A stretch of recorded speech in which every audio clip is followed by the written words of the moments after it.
Hello दोस्तों, आज हम टिहरी राज्य का पार्ट 2 लेके आए हैं। टिहरी राज्य के आंतरिक ज़िलों में से एक है। कल मैंने आपको बता दिया था कि जो टिहरी ज़िला है वो उसको काट कर 2 ज़िले बनाए गए थे, उत्तरकाशी 1960 में और रुद्रप्रयाग 1997 में। इसके बाद हम ये चीज़ देखेंगे कि जो टिहरी राज्य है, टिहरी राज्य जो है वो आंतरिक ज़िला है, यानी कि उत्तराखंड के 13 ज़िले हैं, उनमें से एक आंतरिक ज़िला, यानी कि वो किसी भी जो दूसरे देश हैं या दूसरे राज्य हैं उनकी सीमा को टच नहीं करेगा। ठीक है ना। अगर हम बात करें पुराना टिहरी शहर, तो पुराना टिहरी शहर हम देख लेते हैं।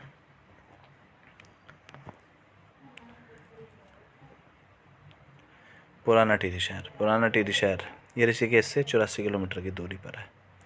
ठीक है ना। और अगर हम बात करें नए टिहरी शहर की, तो नया टिहरी शहर आप देख सकते हैं। नया टिहरी शहर पुरानी टिहरी से 24 किलोमीटर की दूरी पर है, यानी कि दक्षिण में, और ऋषिकेश से 60 किलोमीटर दूर है। यानी कि हम ये कह सकते हैं जो पुराना टिहरी है वो 84 किलोमीटर दूर है ऋषिकेश से, और नया टिहरी 24 किलोमीटर ऋषिकेश की साइड आ गया, तो यानी कि ऋषिकेश से 60 किलोमीटर दूर है। अच्छा, कुछ लोग हरिद्वार व देहरादून क्षेत्र में भी बसे हैं। यानी कि जब टिहरी बांध बनाया गया और जब टिहरी नगर को विस्थापित किया गया, तो टिहरी का जो मेन नगर था, मेन सिटी थी, उसके साथ साथ में आसपास के गांवों को भी विस्थापित किया गया था। तो जिनमें से कुछ लोग तो न्यू टिहरी में बस गए थे, तो कुछ लोग देहरादून में हरिद्वार के क्षेत्र में बस गए थे। ठीक है ना। इसका जो मुख्यालय है वो कहाँ है? तो इसका जो मुख्यालय है किसका? टिहरी का। तो पुरानी टिहरी जो थी उसका तो नरेंद्र नगर में था, और नई टिहरी का न्यू टिहरी में ही है। ठीक है ना। देखिए, जो मुख्यालय है तो पुरानी टिहरी का नरेंद्र नगर में और न्यू टिहरी का न्यू टिहरी में ही होगा। चलिए आगे पढ़ते हैं। खैट पर्वत। अब हम देख लेते हैं खैट पर्वत कहाँ है। देखिए, जो खैट पर्वत है ये टिहरी ज़िले में है। इसे परियों का देश भी कहते हैं। ठीक है ना। और यह टिहरी में एक रहस्यमयी पर्वत है। जो टिहरी में रहस्यमयी पर्वत है तो वह है खैट पर्वत। यहाँ पे रात में जाने की अनुमति नहीं है। आसपास के लोग बोलते हैं कि उन्होंने यहाँ पे परियों को उड़ते हुए देखा है। ठीक है ना। और यही वहाँ पर कहावतें भी हैं इनके बारे में, परियों के बारे में सुना भी जाता है काफ़ी वहाँ पे। ठीक है ना। तो आगे देख लेते हैं स्टेरोमेटेलाइट जीवाश्म। एक मिनट। स्टेटोमेटालाइट जीवाश्म, ये जो स्टेटोमेटालाइट जीवाश्म है इसकी खोज किसने की? स्टेटोमेटालाइट जीवाश्म की जो खोज है वो किसने की? तो इसकी खोज किसने की ये तो नहीं पता, लेकिन हाँ ये है कि इसकी जो खोज हुई है वो टिहरी के प्रताप नगर में हुई है। वहाँ पे एक पीढ़ी पर्वत है नामक स्थान है, तो उस पर्वत पे हुई है स्टेटोमेटालाइट जीवाश्म की खोज। अब मैं जो आपको अगला टॉपिक बताने वाला हूँ, ठीक है ना, ये थोड़ा सा इम्पोर्टेंट है। सरपोली गाँव। ठीक है ना। उत्तराखंड का मिनी जापान इसको बोलते हैं। सरपोली गांव इसको हम बोलते हैं उत्तराखंड का मिनी जापान। ठीक है ना। इसका रीज़न ये है कि यहाँ के जो अधिकांश लोग हैं वो व्यवसाय के लिए जापान जा चुके हैं, तो इसलिए इसे उत्तराखंड का मिनी जापान कहते हैं। कहाँ पे ये स्थित है? ये टिहरी जनपद में स्थित है। टिहरी जनपद की जो 11 गाँव की हिंदाव पट्टी है उस पट्टी में यह गाँव है। ठीक है ना। यहाँ के अधिकांश लोग व्यवसाय के लिए जापान जा चुके हैं। कहाँ जा चुके हैं? जापान जा चुके हैं। अब चूँकि वो जापान गए हैं तो इस वजह से इसे उत्तराखंड का मिनी जापान कहते हैं। ठीक है ना। तो इम्पोर्टेंट है, देख लेना, एग्ज़ाम में काफ़ी पूछा जाता है। ठीक है ना। और आगे देख लेते हैं दशरथशिला देख लेते हैं। दशरथशिला कहाँ स्थित है? ये देवप्रयाग के बमाना गांव में स्थित है। बमाना गांव में। ठीक है ना।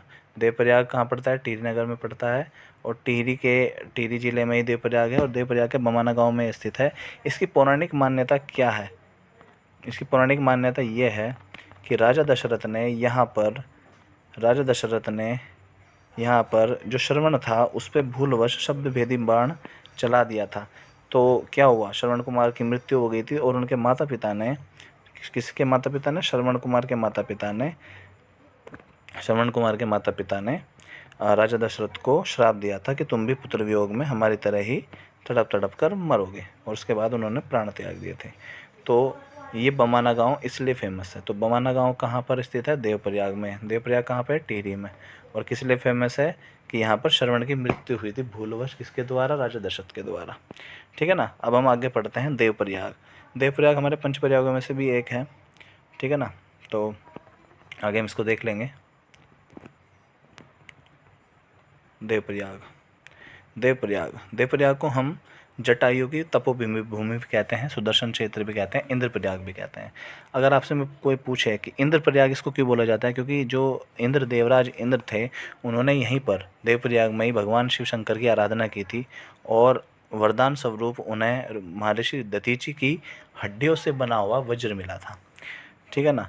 यहाँ पर राम जी ने भी तपस्या की है। ठीक है ना। और राम जी ने तपस्या यहाँ पे क्यों की थी?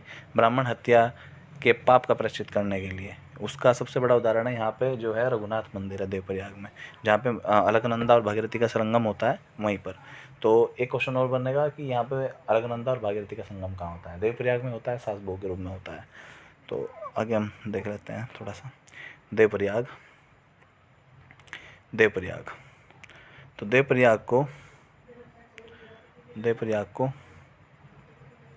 जटायु की तपोभूमि कहते हैं, सुदर्शन क्षेत्र भी कहते हैं और इंद्रप्रयाग भी कहते हैं। ये इसके नाम है।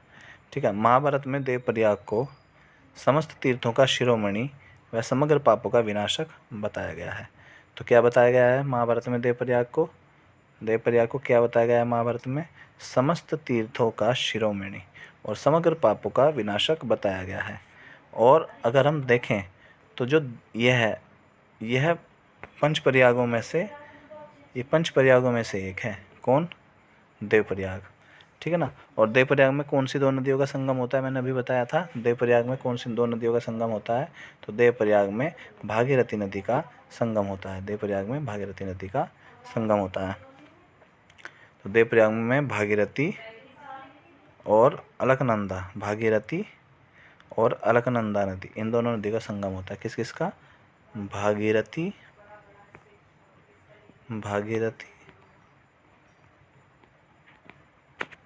और कौन सी नदी?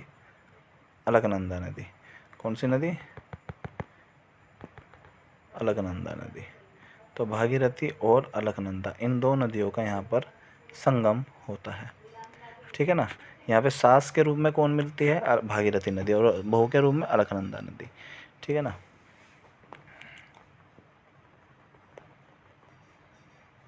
अच्छा, क्वेश्चन ये भी आता है कि जो देवप्रयाग है, इसका नाम देवप्रयाग ही क्यों पड़ा? किसके नाम पे पड़ा? तो आप ध्यान से देखिए। देवप्रयाग जो नाम पड़ा है, वो पड़ा है सतयुग में। एक देव शर्मा नामक ऋषि थे, इन्होंने यहाँ पे तपस्या की थी। ठीक है ना। इस कारण इसका नाम क्या हुआ? देवप्रयाग पड़ा है। देवप्रयाग क्षेत्र में कौवे दिखाई नहीं देते हैं। देवप्रयाग क्षेत्र में जो है वो कौवे दिखाई नहीं देते हैं। देवप्रयाग क्षेत्र में कौवे दिखाई नहीं देते हैं। ठीक है ना। देवप्रयाग क्षेत्र में कौवे नहीं दिखाई देते हैं। इस स्थान पर भगवान विष्णु जी ने कहाँ पे? देवप्रयाग में राजा बलि से 3 पग भूमि धरती दान में मांगी थी। कौन सा अवतार था वो? वामन अवतार।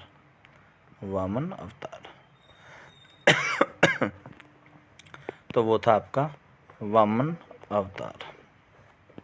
ठीक है जी। चलिए आगे बढ़ते हैं। इंद्रप्रयाग नाम मैंने अभी आपको पीछे बताया था, इंद्रप्रयाग नाम क्यों पड़ा, तो देख लेते हैं। देवराज इंद्र ने यहाँ शिव की आराधना की। वरदान स्वरूप इंद्र को महर्षि दधीचि की हड्डियों से निर्मित वज्र मिला था, इसलिए इस स्थान का नाम क्या पड़ा? इसलिए इस स्थान का नाम इंद्रप्रयाग पड़ गया था। देखिए, इंद्रप्रयाग नाम इसलिए पड़ा क्योंकि देवराज इंद्र ने यहाँ शिव जी की आराधना की थी। वरदान स्वरूप इंद्र को महर्षि दधीचि की हड्डियों से निर्मित वज्र यहाँ पर मिला था। और मैंने यहाँ पर राम जी की तपस्या के बारे में बताया था, तो वो भी देख लेते हैं। देखिए, देवप्रयाग में भगवान श्री राम ने तपस्या की थी। किस लिए? रावण जो कि एक ब्राह्मण था, उसकी हत्या के पाप से प्रायश्चित हेतु। इसका सबसे बड़ा उदाहरण है यहाँ का रघुनाथ मंदिर, ठीक है, जो कि मथुरा पौराणी का इस पे लेख भी लिखा हुआ है इसके द्वार पे, ठीक है ना। ये द्रविड़ शैली में बना हुआ है, ठीक है ना। चलिए आगे चलते हैं। अब बात करते हैं 2 कुंड की।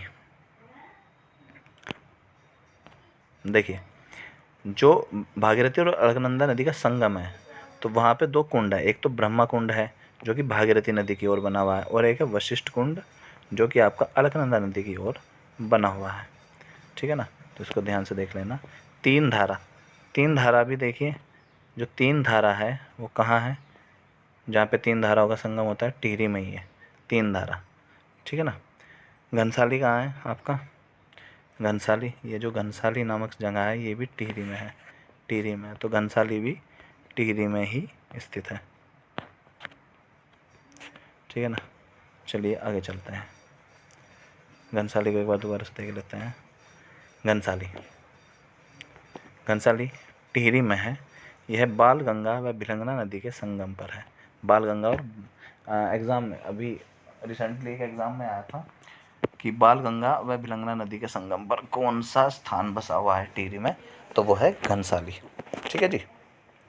चलिए आगे पढ़ते हैं हम चंबा के बारे में थोड़ा सा।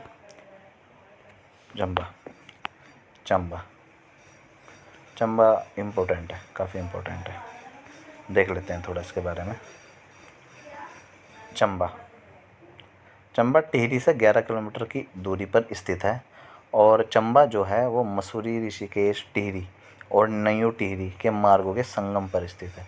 यानी कि अगर हम चंबा ऐसी जगह पे बसा हुआ है जहाँ से आप मसूरी, ऋषिकेश, टिहरी, नई टिहरी कहीं भी जा सकते हैं, सबके लिए आपके वहाँ पर रास्ते अवेलेबल हैं।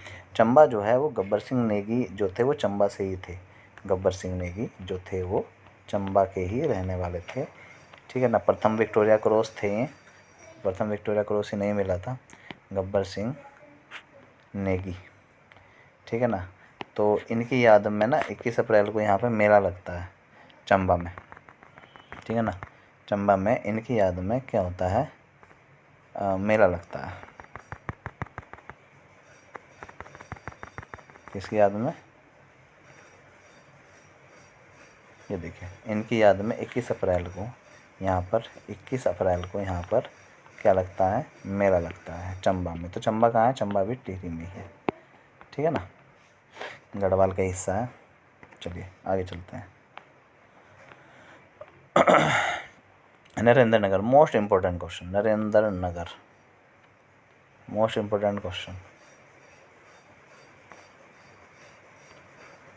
नगर उत्तराखंड का चेरापूंजी, ठीक है ना, उत्तराखंड का चेरापूंजी। पहले यह गढ़वाल, जो गढ़वाल के राजा है उनकी राजधानी हुआ करती थी, और कुछ समय पहले तक, जब तक पुराना टिहरी था, तो जो पुराने टिहरी का जो जिला मुख्यालय था वो यहीं पे था, नरेंद्र नगर में। उसके बाद न्यू टिहरी बना, तो न्यू टिहरी में मुख्यालय स्थानांतरित हो गया, ठीक है ना। और यहाँ पे जो राजा नरेंद्र शाह थे उनके द्वारा बनाया गया नरेंद्र नगर में, क्योंकि नरेंद्र नगर जो था वो राजा नरेंद्र शाह ने बसाया था, और नरेंद्र नगर में राजा नरेंद्र शाह द्वारा बनाया गया एक होटल, एक राजमहल था, जिसको आज के टाइम में क्या कहते हैं? हम आनंद स्पा कहते हैं। क्या कहते हैं? आनंद स्पा। अब आगे देख लेते हैं।